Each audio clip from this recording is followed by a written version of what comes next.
보지도 못했을 겁니다. 아마 어제 첫 시간, 아마 어제 그제 뭘 배웠어요? 공법을 배웠죠. 국계법 배워서 안 배웠어요? 배웠죠. 국토계획 및 이용에 관한 법률을 배웠죠. 거기 가서 국계법이야. 초안을 누가 잡았어요? 박정희 대통령이 잡았어요. 아, 진짜 대단해요. 대단합니다. 그러니까 그걸 아는 사람들이 없어. 그걸 누가 잡아줬는지, 그걸. 그러면 우리 여기 봐봐요. 옛날에는 뭐가 무서워요? 살인하는 게 무서웠어요? 나무 벌초하는 게 무서웠어요? 옛날에. 나무 하나 자르면 흉벌이 거의 가중하거든. 그게 바로 산지관리법이야. 그 산지관리법을 누가 만들었느냐? 박통이 만들었어. 그래서 산지관리법. 외국에서는 산림법 요거 만들면 대단하다고 그래요. 그러니까 박통이 하신 일은 뭐였든 박통 뭐 좋아하고 뭐 그게 아니라 저는 있는 사실을 이야기하는 거니까 대단한 분이에요, 대단한 분. 새마을 노래 누가 만들었어요? 박통이 만들었거든. 새벽정이 울렸네, 새아침이 밝았네. 참 대단하셔요, 그런 면에서는. 근데 어떤 그 중간중간에 인권일이라는 게 있었기 때문에 그렇죠. 그러니까 나름대로 박통은 정말 대단해요. 그러니까 인권일인만 안 했으면 대단하고 장기 집권만 안 했으면 더 대단할 텐데 그냥 물려주고 가는. 근데 물려주고 싶은데 뭐예요? 누가 못 물려주게 하니까. 누구 때문에 그래? 밑에 있는 애들. 각하 한 번 더 하시죠. 자꾸 꼬시니까. 그죠? 안 꼬셨으면 지금 뭐 살아계셨으면 더 위대한 분이 됐겠죠. 그런 측면에서 본다면.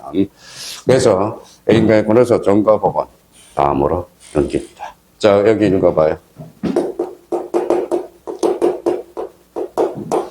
자, 건이라고 한번 써봐요. 건. 자, 건자가 무슨 건자냐? 한자를 모르니까 뿌리 건자야. 자, 뿌리는 계속 자라요, 안 자라요? 자죠. 그러면 요거는 계속적 의미를 나타내요. 계속적. 자, 저당권을 계속한다. 만들어봐요. 건저당권. 질권을 계속하면 건질. 담보 가던 길을 계속하면 담보 가던 길. 그러면 저당권이라는 것은, 그러면 건저당이라는 것은 저당권을 계속하는 거예요. 그러면 건저당은 금액이 특정되지 않았죠. 그러니까 금액이 아직까지 불특정이 돼서 이게 건저당을 뭘 생각하면 돼요? 마이너스 통장을 생각하면 돼. 마이너스 통장 1억을 설정해놓고 뺐다 넣었다. 수업 안 할 거예요? 스톱. 그러면 특정이 되죠. 그러면 은행에서 스톱하면서 은행에서 돈이 갱매가 들어온다. 그러니까 건저당 자체는 뭐예요? 갱매를 청구할 수가 없다라는 거예요. 건저당은 요걸 떼줘야 돼. 건이라는 걸 떼줘야 갱매가 들어갈 수 있다. 그러면 건이라는 것은 무슨 의미다? 계속적 의미라는 거예요. 계속적 의미라는 거예요. 자, 이런 것들은 우리가 잡으면 이제 책을 혼자 나가서 문제를 풀 수 있어. 그러니까 천천히 풀더라도 생각하면서 해야 발전성이 있다는 거예요. 발전성이 있다는 거예요. 자, 그러면 여기에서 봐봐요. 그러면 또 하나 우리가 잡을까? 이제. 자, 무효라는 개념을 잡아. 자, 준석이 무효가 뭐예요? 어떤 걸로? 이러시는데.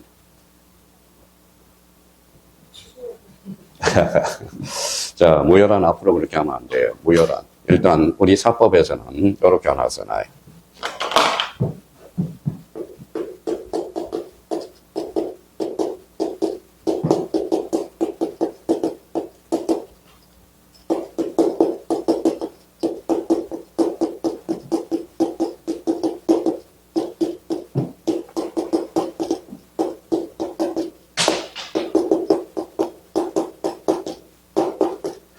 자, 무효란 성립요건을 갖췄지만 효력이 발생하지 않는 것. 이걸 무효라고 그래. 그럼 앞으로 이제 우리 본수업에 가서 무슨 요건을 배워야 돼? 라고 주잖아요. 성립요건을 배워야 되고, 그러면 효력요건을 배워야 돼. 그러면 성립요건은 갖췄지만 효력이 발생하지 않는 것. 그러면 1, 2차공, 불합격한 사람은 무효라는 개념도 모르고 시험장에 들어간 사람이 많아요. 그러면 올해 이제 기출문제, 무효에 관련된 설명 중 옳은 것, 틀린 것, 이게 출제가 됐거든. 그래서 무효란 성립요건은 갖췄지만 효력이 발생하지 않는 것. 그럼 앞으로 배울 게 무슨 요건을 배워야 돼? 성립요건과 뭐예요? 효력요건에 대해서 배워야 된다는 거예요. 그러면 여기 봐봐요. 그러면, 자, 하나 더 적어놔요. 그래서 취소란. 일단 요 하나.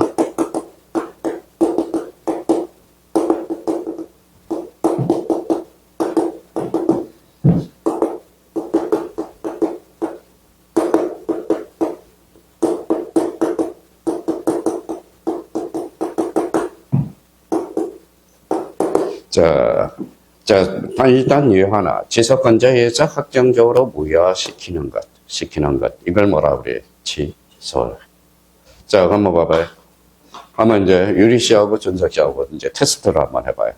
자, 무효는 누구든지 주장할 수 있다. OX. 맞죠? 그러면 취소는 누구든지 주장할 수 있다. OX, X. 뭐예요? 취소권자예요. 왜 그런 문제를 못 푸냐 이거죠. 그러니까 그러면 실질적으로 개념 자체를 못 풀어서 그렇다는 거예요. 개념 자체를. 그러니까 취소에 대해서 무효라는 개념을 못 잡으니까 그래요. 그러면 취소는 취소권자에 의해서만 무효할 수 있다라는 겁니다. 그러면 나중에 뭐예요? 취소권자에 대해서 우리가 배워야 되겠죠. 그러면 취소 사유에 대해서 배워야 되겠죠. 그래서 취소 사유는 우리 취소 사유가 많으면 세상이 복잡해 안 복잡해? 복잡해. 그래서 취소를 민법에는 4개를 딱 규정해 놨어. 그러면 뭐냐? 제한 능력자. 미성년자는 취소 사유가 되는 거야. 그러면 착오를 일으켰을 때 취소가 돼요. 그러면 사기 강박은 취소 사유야. 그래서 우리 취소 사유는 딱 4개밖에 없어. 그래서 거기에다 적어놔요. 우리 취소. 그래서 우리 앞으로 암기 사유를 이렇게 정할 거예요. 뭐라고 써놨죠? 재착사항이라고 적어놔요. 제가 뭐예요? 제한 능력자, 착오자, 사기, 강박자. 이거는 취소 사유가 돼. 우리 취소는 4개밖에 없어요. 그러면 취소 사유는 4개로서, 그럼 다음 중 효력 요건이 다른 것을 골라라. 그러면 요거 4개가 놓고 무효 사유를 갖다 놓겠죠. 시험 문제가 그렇게 되겠죠. 취소는 4개밖에 없어. 무조건 외워야 돼. 그래서 제한 능력자, 착오, 사기, 강박. 앞으로 이제 취소에 대해서 우리가 배워야 되고, 그러면 올해 이제 시험 문제가 요거 나왔어요. 무효에 대해서 잘못된 거. 취소에 대해서 뭐예요? 잘못된 설명을 골라라. 그러면 취소는 4개밖에 없어. 무슨 취소 사유? 재착사항. 4가지밖에 없어. 그럼 법률에 적용해놨다 그래서 읽어봐요.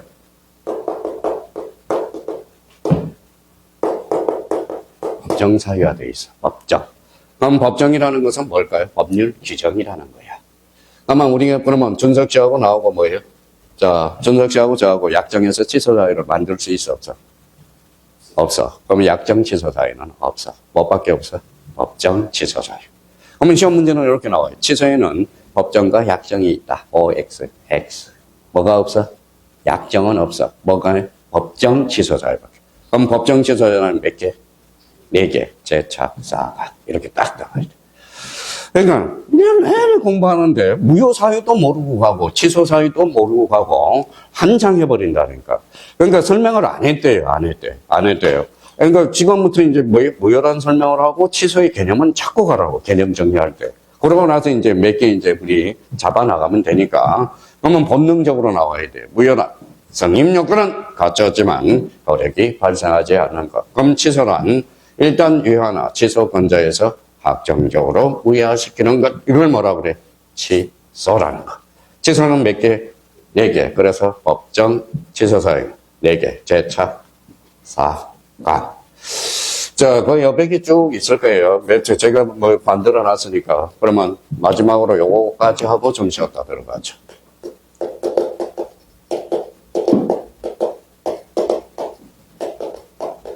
올해 이제 해지가 시험에 출제가 됐거든. 그러면 해지와 차이점을 우리가 알고 들어가자. 해지.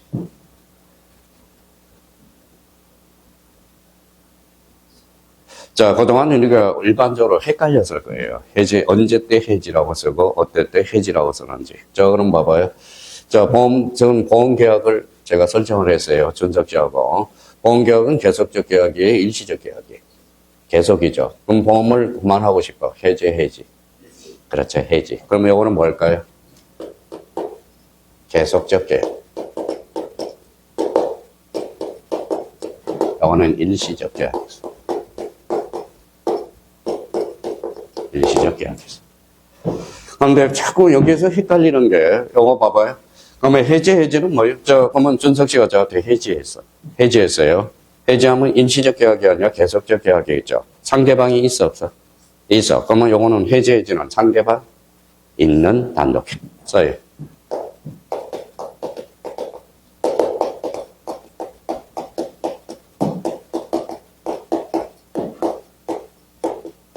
상대방 있는 단독행위가 되는 거야. 그러면 해지해지는 그러면 단독행위야. 계약이 아니야.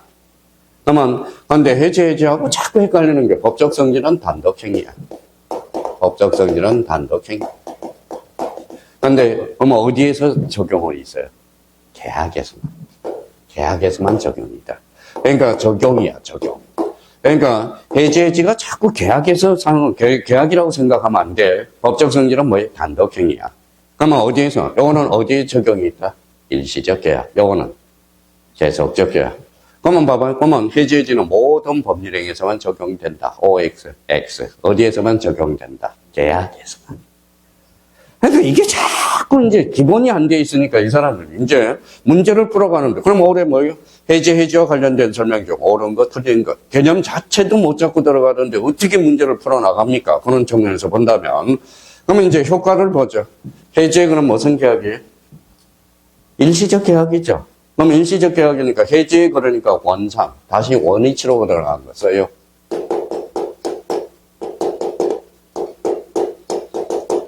원상 회복을. 그러면 해지는 앞으로 청산하자. 청산 의무가 발생하는 거야. 그러면 원상 회복이 됐으니까 이걸 뭐라고 그러냐? 법적 용어로. 자, 과거로 거슬러 나간다. 읽어봐요. 뭐라고 써놨죠? 소구표라는 말을 써죠. 소구표. 그러면 이거는 앞으로 가는 거죠. 그럼 뭐라고 그럴까요? 장래효라고 그래. 장래효. 그래서 올해 소구표가 있는지 없는지 이게 시험에 자주 의문에 또 출제가 됐거든. 자, 소구표. 소구표는 그러면 소구표는 봐봐요. 자, 법률 행위를 했어요. 그러면 다시 도달하라는 거. 그러면 소구표는 처음부터. 그렇죠? 법률 행위 한때로부터. 그러니까 이게 바로 소구표라는 거야. 장래효는 앞으로. 그러니까 시험장에 가면 소구표와 장래효가 그렇게 헷갈리는 거야. 그러면 소구표 장래효. 그럼 취소는 그럼 봐봐요. 취소란 일단 유예 안 해요. 이해하죠? 그럼 취소권자에서 확정적으로 무효화시켰잖아. 그럼 처음으로 돌아가야죠. 그럼 취소는 결론. 무슨 효과가 있다? 효과는 소급표라는 거예요. 소급표. 나중에 소급표에 대해서 배워요. 그러면 해지하고 해지의 공통점은 뭐가 발생한다? 아니, 해지하고 취소는 뭐가 발생한다? 소급표라는 거예요. 소급표. 그러니까 해지 요 개념 잡아야 돼요. 근데 여기에서 헷갈리면 안 돼. 그러면 해지와 관련돼서 법적 성질 단독행위야. 그런데 그러면 해지는 어디에서 배워요? 계약법에서 배우거든. 계약법에서. 그래서 계약법에서 일시적 계약이고 이거는 계속적 계약이야. 그러면 임대차는 자, 임대차 계약을 했어. 자, 1년이야. 1년이에요. 근데 6개월이 지났어. 그러면 임차인은 임대인한테 가서 해지. 잘 생각해봐요. 6개월이 지나서 1년 계약을 했는데, 그러면 6개월이 지나서 뭐예요? 그러면 임대인 임차인한테는 뭐예요? 뭐라고 해야 돼? 1년 안에서 6개월은 계속적 계약이잖아. 그러면 해지. 그렇죠? 그래서 임대인 임차인에게 모두 인정되는 것을 골라라. 해지까지. 나중에 해지까지. 그러면 앞으로 그러면 만약에 해제라고 하게 되면 뭐예요? 그동안 차임 냈어, 안 냈어? 만약에 해제라고 하게 되면 그동안 차임 냈어요, 안 냈어요? 냈죠. 그러면 원상회복 의무잖아. 그러면 차임을 냈던 것을 나한테 반환해 주세요. 이런 소리잖아. 그러면 뭐예요? 그럼 주인이 뭐예요? 막 뺨따구를 막 때리겠죠. 야, 그러면 네가 해지하러 왔냐? 그러면 그동안 네가 차임을 냈던 걸 다 돌려달라고? 아, 이거 말이 안 되지 않느냐. 그렇죠? 그러면 해제가 아니라 뭐다? 해지. 앞으로 청산하자 그래야지. 그렇죠? 그러니까 장래효, 소급표 이런 관계들 다시 한번 개념을 잡아둘 필요가 있어. 그럼 이런 게 밑바닥에 깔리면 책을 혼자서 읽어서 할 수가 있어요. 참 예매하죠. 그래서 이번 교재 시간에 대해서는 뭐예요? 그거 자, 누가 무엇을 어떻게 그걸 초점을 맞춰서 강의하고 자, 준이라는 의미, 건이라는 의미, 전이라는 의미, 옥이라는 의미 요것만 풀어도 4, 50점이 나올 수 있어요. 민법 혼자서 문제를 풀어나갈 수 있어요. 그러니까 그렇게 딱 잡아놓고 잠시 쉬었다 들어가겠습니다. 전석 씨.